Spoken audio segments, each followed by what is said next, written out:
Okay, so here's the second part of the second video. So we're on number 10. So what we're trying to figure out is what transformation occurs. So the only thing I'm given is the equations of two lines. So if I'm going to find if I'm going to figure out what transformation is being occurred, I know that lines that intersect, if I reflect over two intersecting lines, then that's a rotation. And I know that if I reflect over two parallel lines, that it's a translation. So what I do is I look at the slopes of the two lines. This one's already in slope-intercept form, so it's easy to find its slope. After I put this one into slope-intercept form, I get this equation, y equals negative 2x minus 8. So the slope of this one is also negative 2. So now I can tell that these two lines are parallel lines, that they have different y-intercepts, okay? Because if they had the same y-intercept, they'd be the same line, in which case the answer would just be a reflection. So since I can tell that they have the same slope and different y-intercepts, that means they're parallel lines, and therefore the answer is a translation.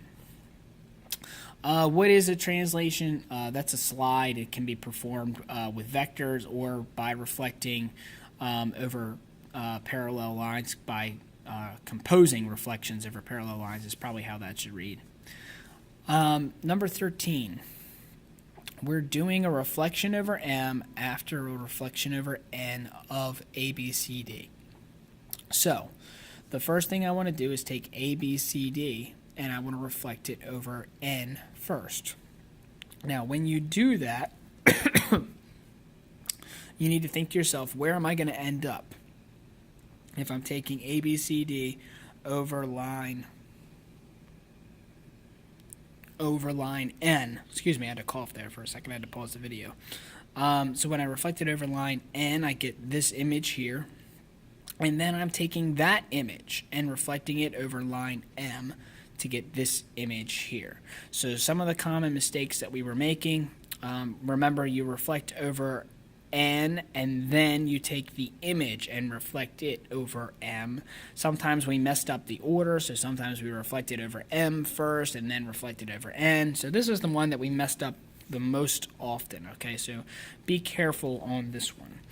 To find the magnitude, some of you guys are going to get the magnitude and not get the actual rotation correct. So the magnitude is 2 times the angle, the acute angle of intersection. So 2 times 70 is 140 degrees. And then we have to determine the direction. So what direction are we going? You can see that I'm taking this and I'm ending up with this. So it's going in that direction.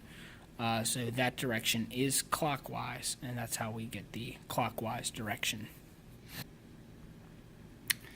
Alright, so for number 14, here's our size change of magnitude K. It's taking the point 15, 25. These are non-calculator questions, so I should have said that before.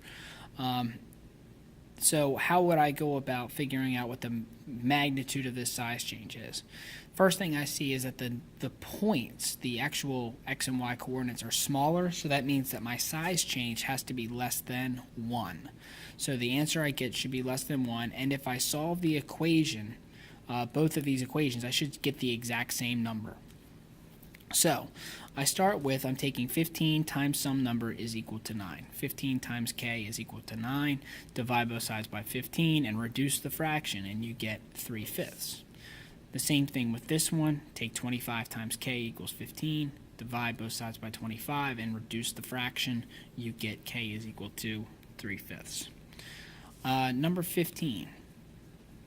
You're asked to find the perimeter of the image. Okay, so this takes some time to go through. Okay, so this one, again, use the graph paper I give you in class because it's going to help you with this one. So first thing, it's a size change of magnitude 4. So size change of magnitude 4 means I'm multiplying the x and the y coordinates both by 4. So all of the points that I'm given will turn into these points. Now, if I graph those points, and I just did it on the paper, you get these points, and I know they're a little bit hard to read. essentially what I want to do is I can see that this is a rectangle. So I used the point 20, -4, and the point 28, 24, and the point 20, 24 to find the dimensions of this rectangle. So the first dimension is, well, how far is it from -4 to +24? It's 28 units. And then this dimension, how far is it from 20 to 28? It's 8 units. So now I'm trying to find the perimeter of this rectangle. I do 2 times the length plus 2 times the width, which is essentially what I did here, and you get 72 as the perimeter. So it helps if you have graph paper to help you with that one, and it will take you some time to do. Number 16. What are the coordinates of the image of this point under that transformation? This is a simple question. So really all you're doing is plugging in the point. Just take -3, 6, plug it in, and see what happens to it. So we do 2 times -3 and 6 minus 3, and we get the point -6, 3. Number 17, what's the y coordinate when 1, 5 is rotated 90 degrees clockwise about the origin and then translated 4 units left? And I see that I didn't finish this problem. I did it on the coordinate plane, but I didn't finish it on here. So we take the point 1, 5, and I rotate it 90 degrees. So I think I mentioned in class the way you can visualize it in your head is that, okay, I know if I'm in quadrant 1 and I go 90 degrees clockwise, I'm going to end up in quadrant 4. The x-coordinate is positive, the y-coordinate is negative, so we have the point 5, -1. And then I'm translating it left 4 units. So that point 5 is going, or the x-coordinate is moving to the left 4. So you're left with 1, -1 would be your, so your y-coordinate would be -1. Number 18. What is the magnitude in degrees of the rotation, reflection over the x after reflection over the y? Here are my 2 lines. They're intersecting at a 90-degree angle, so I double the magnitude, or I double the angle created by the intersecting lines. 2 times 90 is 180 degrees. 19, you have the point xy being reflected over the y-axis, and I want to know what the coordinates of the image are. So when you reflect over the y-axis, the x-coordinate becomes opposite, the y-coordinate stays the same, so we're looking for the point -x, y, which is D.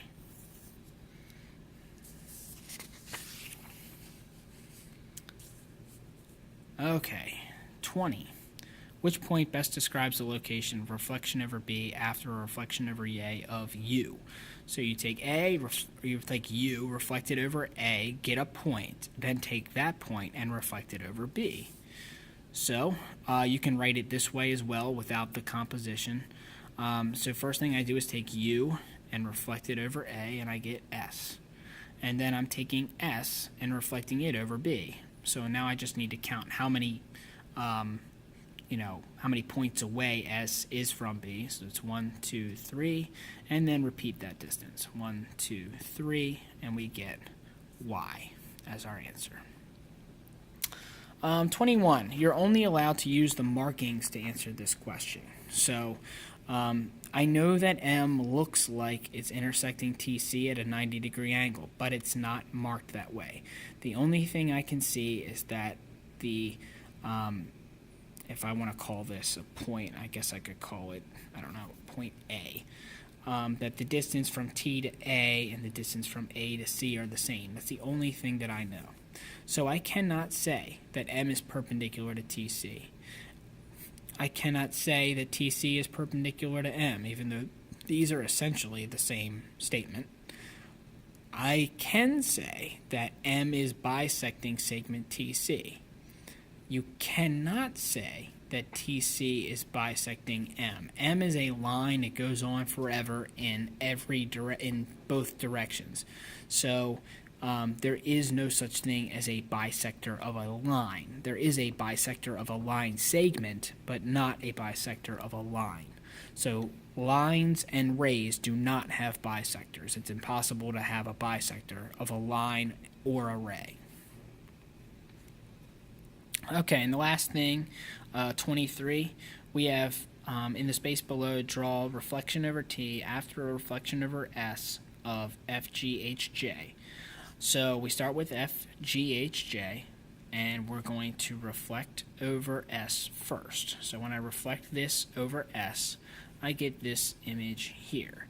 And then we're taking that image and reflecting it over T to get that image.